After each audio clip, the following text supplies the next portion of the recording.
What Lies Beneath by Princess of the Night. Cloud wants to start a new life, but instead is an unwilling contender in a game for possession of Aerith. He must compete in the game and uncover the truth about Aerith and his own past to move into a brighter future or be doomed to what lies beneath. Cloud moves to the city of Midgar to begin life anew. However, the quiet life he wanted to live is disrupted when he unwillingly becomes a contender in a game that the winner is given possession of a seamlessly carefree girl named Aerith.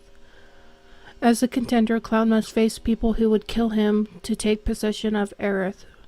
To end the game, Cloud must defeat the other contenders as well as his demons that haunt him.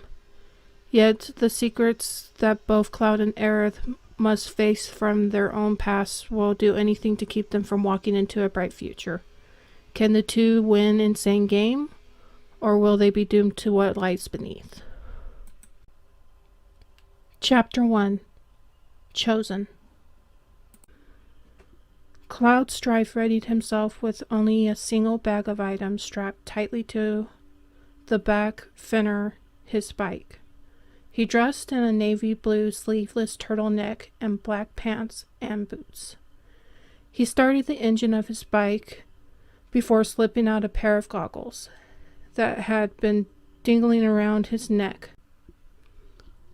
Once adjusted comfortably, he sat on his bike and revved the engine. He took one look at his old hometown before riding away. He sped through the desert dirt road, through a canopy of trees, reaching high over him. He wanted to get far away from his home. He wanted to get away. He wanted to breathe again without feeling as if he was suffocating. It was not a spur-of-the-moment decision either. He had felt this way for so long, to the point where it was agonizing. So, after much consideration, he chose to move to the big city far from his hometown of Nibelheim. This city, from what he could gather, would be the complete opposite of his countryside town. It was perfect. He never once looked back at the home, the family or friends he was leaving behind. Never once did he peek at the mirrors on his motorcycle to see his loved ones continuing waving goodbye. He did not want to. Deep inside, it would hurt too much and bring back too many painful memories. Memories he wanted to bury. The city would be a perfect change, or so he kept telling himself. His belongings that he could not carry with him were already shipped to his apartment and would be waiting for him upon arrival. He planned everything out. He would make things work his way and not have to listen to others. He would open his own business as a delivery boy and work out of his home, doing his own thing. He would save up enough money and buy his own place eventually and live the good life. Just as he envisioned his perfect life, the mass of what seemed like an endless forest came to an abrupt halt, and Cloud found himself surrounded by dead earth. Cloud stopped his bike and noticed a large city surrounded by an endless wall in the distance. Sliding off his sunglasses to get a better look, the spiky-haired blonde gazed at the structure. "So this is Midgar," he whispered to himself. The sight of the city seemed unreal. His hometown was so small and looked old-world compared to this vast steel city. Cloud rode off again towards the city. Once he was inside the walls, he found himself in awe at how massive everything seemed. Even the roads through the city were long and winding. The only thing that surprised him even more was the lack of any type of plant life in the city. As he drove along, he did not even see a plotted flower on a windowsill, a hedge in front of a house, or even a tree. It was rather odd. Perhaps the people of this city were accustomed to their technology advancements, that the beauty of nature was uncaring. Cloud finally came to a halt in front of a shabby-looking building. The sign out front labeled it as Medgar's Towers. It seemed rather old, but the inside was probably better anyway. Or so he had hoped. He parked his bike in a spot near the entrance and entered. The front lobby was inviting, but no one was around. He walked up to the front desk and looked around. "Hello?" he called out. "So you must be the new attendant." Cloud spun around to see two men, both dressed in suits. The first man had wild red hair and tattoos on the side of his face. His suit was sloppier than the other one, who was more presentable. "Yes, I'm Cloud Strife," he introduced. "Don't care. Your room is up on floor 7, room 21, he said, throwing a set of keys to Cloud. Cloud caught the keys and watched as the two men retreated back behind the lobby desk. "They're friendly," he thought sarcastically before heading to the elevator. He pressed the up button and the door slid open. After a smooth ride to his floor, he got off and walked down a poorly lit hallway. It seemed that most of the light bulbs in this hallway needed replacing. Cloud found his room number and began to unlock his door. He stopped momentarily. He looked up and down the hallway and noticed how quiet it was. He wondered if the other attendants were not here or perhaps just not loud. He hoped to get to know his neighbors. Cloud pushed his door open and stepped into his room. He frowned. All his things had been delivered, still in the boxes he had packed them in. The place was tinier than he expected it to be. He flickered on the light switch to get a better glimpse of the place. He sighed. It looked as if he would have to do some cleaning as well. The movers had left muddy footprints on his floor. After a quick scrub, Cloud decided he would start unpacking some of his things. He needed to find his bedding, blankets, and pillows at least. He searched through the boxes, cursing himself for not labeling them. He reached for one box, tore open the tape, and peered in. It was his dish plates. He let out a string of cuss words.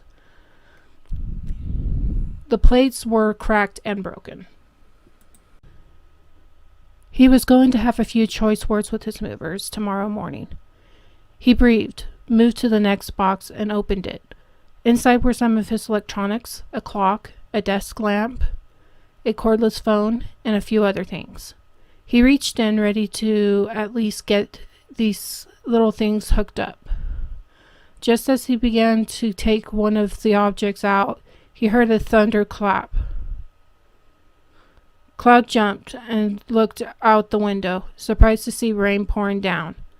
It did not look like it was going to rain today.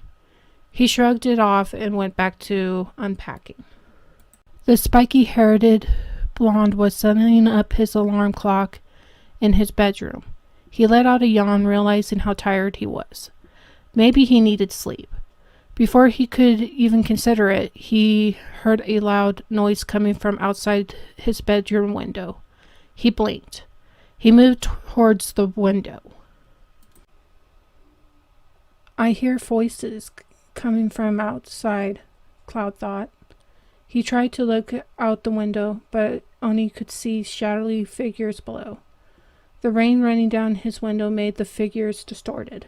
Despite that, as well as the fact the windows was closed, he could hear the two. "I'm sorry," he heard one of them say.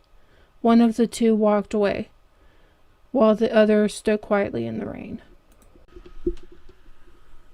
Cloud still stared as he saw the lone figure tilt his head up. He backed away from the window immediately. Cloud swore the person below saw him. After a moment, he approached the window again to see if whoever it was below was still there. It was empty. The blonde-haired man let out a breath that he did not even notice he was holding. Figuring it was just some lover's quarrel, Cloud moved his bed. He gave up on unpacking today. He was tired from his trip. Sleep would be a good thing for him. It was a long day, and he still had more unpacking to do tomorrow. He sat on his bed and took off his boots. He was too tired to search amongst the boxes to find something acceptable to sleep in, so he stripped off his shirts, gloves, and socks. He would sleep in his denim pants for the night, resting his head on his pillow, which he was lucky enough to find, but his blankets were still lost. He closed his eyes and drifted off easily. Footsteps. He could hear the sound of footsteps running. Where was it coming from? "Help me," someone was calling out from the darkness. Cloud could not see anything. The running was becoming louder. Who are you? Where are you?" Suddenly, an entirely different voice shouted out, "Be strong." And another voice yelled, "Save her." Cloud spun around in the darkness. Who were these people calling him? Why were they calling him? Someone running. He could hear it echoing all around him. The feet coming closer, coming from behind.